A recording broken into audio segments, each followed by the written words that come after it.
And a good spiritual morning to you once again. I'm Father Cosmas. Thanks for joining me today for a quick chat and, of course, our morning cup of coffee. And I got the Calvin and Hobbes mug going for today. This was a Christmas present from my kids.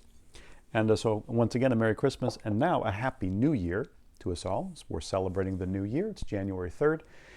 And I wanted to use the mug from my kids because I thought of something for today to talk about. And I thought of it because of my kids over winter or Christmas break. As we were getting together, trying to watch movies together as a family, we found it very difficult to find a movie that didn't have a lot of bad language that we could watch from ages 8 up to 24, which is the age range of my kids. And so it got me thinking about that because, of course, it's New Year's. It's the time for resolutions.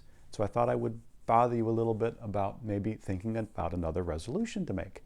In addition to cutting down on the carbs and trying to go for walks, trying to cut down on the swearing or the usage of bad words. And there's usually two responses to that. One, people say, I don't know why it's wrong, and I'm not sure that it is wrong. Or two, I do know why I shouldn't be doing it, but I just can't stop doing it. So I thought I would look at those two things real quick for today. First off, well, is it wrong? We know that there's one of the 10 Commandments about taking the Lord's name in vain. And people say, well, Father, I don't do that. I don't take the Lord's name in vain, but I use all these other swear words. Yeah, you're breaking the heart of that commandment. The heart of that commandment, not only about honoring God, but also about wasting words. But really, to cut through all of the theological jargon and just get right to it, I usually tell people there's a great litmus test in the spiritual life that you can use. A great test to wonder whether or not something is right or wrong and whether or not you should do it. Just ask yourself this one question. Can I see Christ doing it? If you can see Christ doing it, chances are it's okay. If you can't picture him doing it, chances are you shouldn't be doing it. And so if you're in prayer, imagine you have this vision of Christ and he appears before you and he's going to speak to you. Can you picture him swearing at you? I can't. I can't picture that. Hopefully you can't picture that. Otherwise, we're not picturing the same Christ. But usually we can't picture Christ doing it. And if you can't picture Christ do it, you shouldn't do it. And people say, well, Father, yeah, but I'm not Christ. No, but we're trying to become like Christ. Who are you trying to become like? You? Is your aspiration to be you? You're already you. You're not trying to become like you. You're trying to become like him.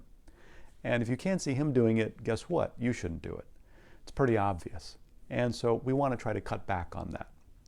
Then people say, well, I agree with you. I don't know how. I've tried. I just can't stop swearing. How do I stop? And usually the good thing to think about there is it's not about the swearing, ironically enough. It's about using words. And it's about really thinking about how we use words and being very, very careful and precise in our usage of words. Not only when we speak to people, when we text, when we tweet, when we post, whatever we're doing. To be very, very careful about all the words that we use. And if you're very, very careful about all the words that you use, by default, you can stop swearing. It's like saying, you know what, Father, I eat too much chocolate. I can't stop myself from eating the chocolate. How do I stop eating chocolate? You need to eat healthier, completely.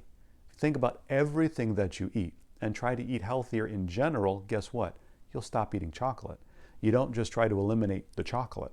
You have to try to work on how to eat healthy in general. It's the same thing. Hopefully we can all agree it's a good thing to think about what you say before you say it. And if you're doing that and you're really working hard at that, the swear words will disappear magically. It'll just happen because you're thinking about every single word, how that impacts people. And then guess what? You reduce all sorts of other problems that you might have with hurting people's feelings or gossiping or being offensive or whatever it might be, just wasting words and yes, just swearing.